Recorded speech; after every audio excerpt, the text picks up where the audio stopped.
Pingpong. Halo semuanya, kembali lagi di channel Info Anime. Pada video sebelumnya Tanjiro yang bertemu dengan seorang Hashira kabut yaitu Muichiro Tokito. Dan pada video kali ini kami ingin melanjutkan ceritanya. Cerita ini dimulai di chapter 102 yang berjudul Halo, Tokito-kun. Kisah dimulai di mana Tanjiro bertemu dengan Tokito, dan seorang bocah. Bocah tersebut berkata, "Pergilah, pokoknya aku tidak akan menyerahkan kuncinya padamu, dan aku tidak akan mengajarimu cara menggunakannya." Tanjiro yang melihat mereka pun berpikir apa yang didebatkannya. Setelah itu Tokito pun memukul bocah tersebut tepat di belakang lehernya. Dan kemudian Tokito menarik kerah bajunya. Tanjiro yang melihat itu langsung menghampiri mereka dan menyuruh Tokito untuk melepaskan tangannya. Tokito berkata, "Suaramu itu menyebalkan sekali, siapa kau?" Tanjiro berkata, "Apa yang kau lakukan pada anak kecil, lepaskan." Dan Tanjiro pun memegang tangan Tokito berkata dalam hatinya, dia sama sekali tidak bergeming, padahal tangannya lebih kecil dan tubuhnya lebih kurus dariku. Tokito kemudian menyuruh Tanjiro untuk melepaskan tangannya. Kemudian Tokito memukul perut Tanjiro dan berkata, "Kau benar-benar lemah, aku tidak tahu kenapa kau bisa jadi pemburu iblis." Dan Tokito menyadari bahwa ada yang aneh di kotak yang dibawa Tanjiro. Menurut Tokito ada iblis di kotak tersebut dan ia memegang kotak itu. Sesaat sebelum tangan Tokito menyentuh kotak itu, Tanjiro pun mengayunkan tangannya dan berkata, "Jangan sentuh." Tanjiro berkata, "Kau baik-baik saja."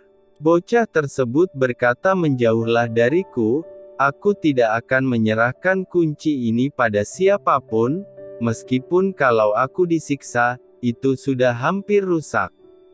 Tokito kemudian berkata, "Apa kau pernah merasakan disiksa? Orang dewasa bahkan belum tentu bisa menahannya, jadi itu mustahil. Sepertinya kau hanya bocah bodoh yang tidak tahu diri, terus kenapa kalau itu rusak? Tinggal buat lagi kan, pikirkanlah, selagi kau mengomel dan menggerutu seperti itu, sudah berapa banyak orang yang mati, inilah yang terjadi kalau kau menghalangi seseorang pilar.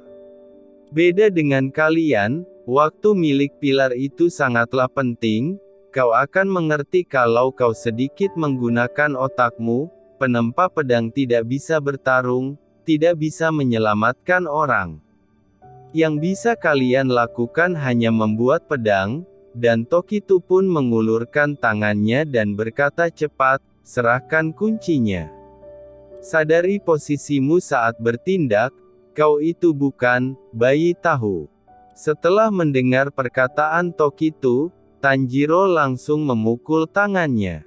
Tokito bertanya, "Untuk apa kau melakukan itu?" Tanjiro berkata, "Ini rasanya salah, aku tidak begitu mengerti kenapa. Pikirkanlah juga perasaan orang lain. Sikapmu kejam sekali, tapi menurut Tokito apa yang dikatakannya menurut benar." Tapi Tanjiro berkata, "Meskipun kau tidak salah, seorang penempa pedang itu memiliki pekerjaan yang sangat penting. Mereka memiliki kemampuan hebat yang berbeda dengan pendekar pedang, karena, jujur saja, kalau mereka tidak membuahkan pedang untuk kita, kita tidak akan bisa apa-apakan." Pendekar pedang dan penempa pedang itu saling membutuhkan agar bisa bekerja dengan baik, mereka sama-sama bertarung dengan tujuan yang sama, kita bertarung setiap harinya, meskipun di tempat yang berbeda. Dan di tengah pembicaraan itu ada orang yang sedang menguping. Setelah itu Tokito mengatakan bahwa ia tidak punya waktu untuk membicarakan hal bodoh. Setelah itu Tokito memukul tepat di lehernya Tanjiro, Sebelum pingsan Tanjiro sempat melihat ada Haganezuka di situ. Selagi Tanjiro pingsan, ada orang yang lagi berbicara. Setelah itu Tanjiro sadar dan bertanya apa Haganezuka-san di sini barusan, dan bocah tersebut menjawab bahwa itu mungkin hanya khayalanmu saja. Dan Tanjiro berkata bagaimana dengan pilar itu? Bocah tersebut menjelaskan bahwa ia memberinya kunci dan pilar itu langsung pergi. Dan Tanjiro berkata sambil memegangi lehernya, "Jadi kau memberinya? Sepertinya kau tidak punya pilihan lain." Aku tidak begitu mengerti situasinya, jadi aku tidak berhak marah-marah soal itu. Kemudian bocah tersebut berterima kasih kepada Tanjiro, karena telah membela orang yang belum pernah kenal.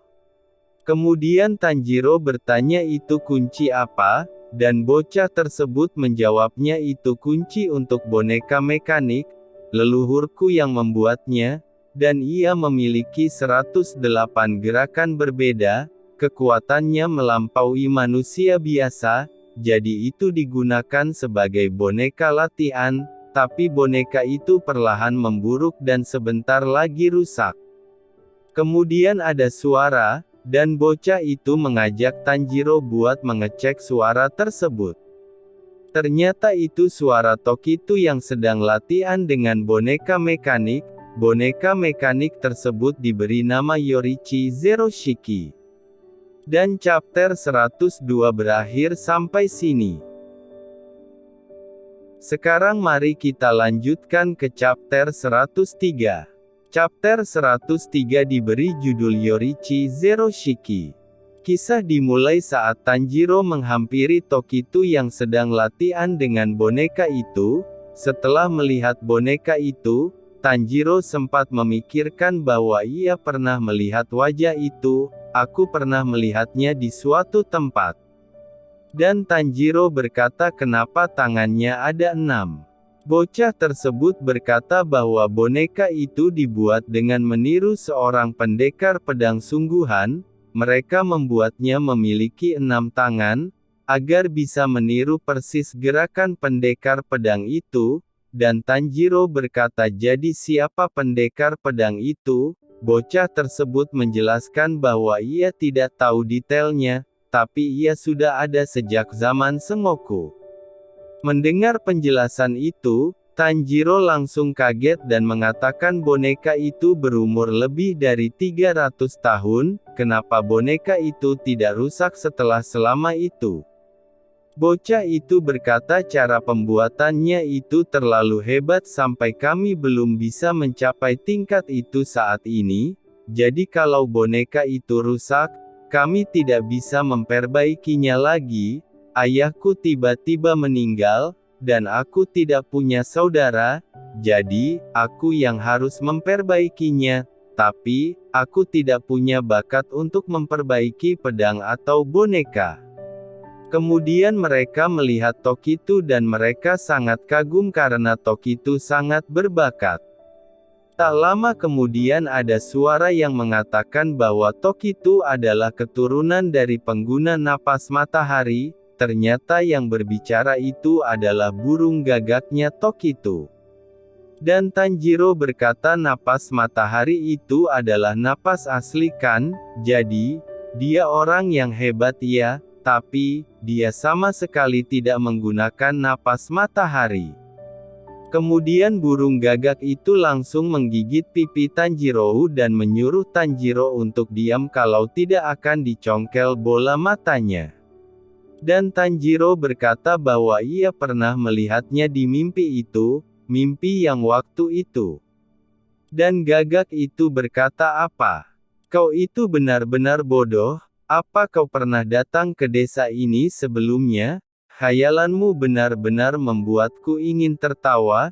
Jadi maksudmu kau tahu pendekar pedang dari era Sengoku? Memangnya kau setua itu? Setelah itu Tanjiro meminta maaf karena ia terlihat aneh.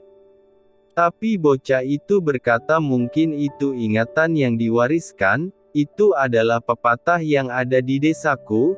Yang diwariskan itu bukan hanya penampilan, Makhluk hidup juga mewariskan ingatan mereka. Contohnya ada orang yang memiliki ingatan melihat pandangan saat mereka pertama kali menempa sebuah pedang, atau tahu caranya melakukan sesuatu yang belum pernah dilakukan sebelumnya. Kami menyebut itu sebagai ingatan yang diwariskan. Jadi mimpi yang kau lihat pasti itu ingatan dari leluhurmu. Setelah itu Tanjiro berterima kasih dan menanyakan siapa namanya. Bocah itu menjawab namanya adalah Kotetsu. Kemudian mereka melihat Tokitu yang berhasil merusak baju zirahnya. Setelah itu Kotetsu langsung pergi dan Tanjiro pun mengejarnya. Ternyata Kotetsu memanjat pohon dan Tanjiro berkata, aku akan membantumu soal boneka itu sebisaku, jangan menyerah, kau masih punya masa depan. Kau harus bekerja keras agar kau bisa jadi lebih baik di 10 atau 20 tahun mendatang. Suatu hari nanti, kau pasti akan bisa melakukan hal yang saat ini belum bisa kau lakukan. Tapi Kotetsu berkata, aku tidak bisa. Aku tahu kalau aku ini orang menyedihkan. Semuanya akan berakhir di generasiku dan itu karena kesalahanku. Kemudian Tanjiro pun memanjat pohon dan menyentilnya. Tanjiro berkata, jangan mengatakan hal seperti itu soal dirimu sendiri. Kalau kau tidak bisa melakukannya sendiri, orang lain yang akan melakukannya. Tapi kau harus berusaha terlebih dahulu, jadi kau bisa mewariskannya pada generasi selanjutnya.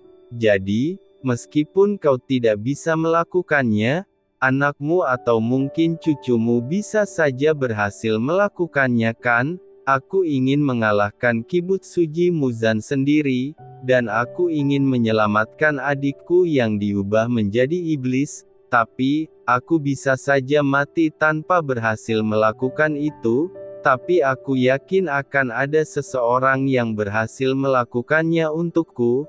Sama seperti bagaimana kami mengalahkan iblis bulan atas dengan nyawa yang kami hubungkan, nyawa yang sama itu yang suatu saat akan mengalahkan Kibutsuji.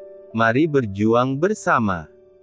Dan Kotetsu mengatakan bahwa ia tidak ingin melihat boneka itu hancur dan ia harus mempersiapkan mentalnya karena sesi latihannya akan berlangsung semalaman.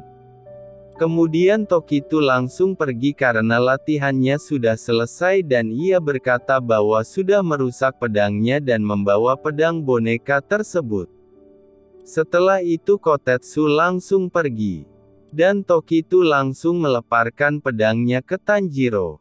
Tanjiro berpikir bahwa ia tidak melihat niat jahat dari Tokitu tapi gagaknya jelas punya niat jahat.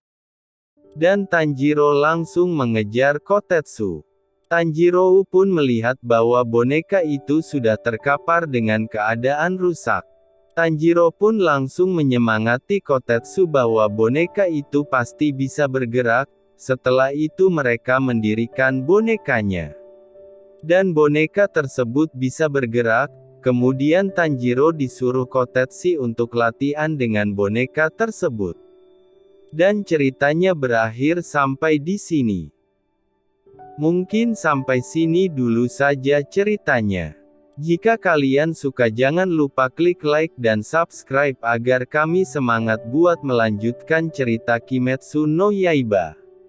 Kalau ada kata-kata yang kurang pas atau tidak enak didengar kami meminta maaf. Sampai jumpa di video selanjutnya.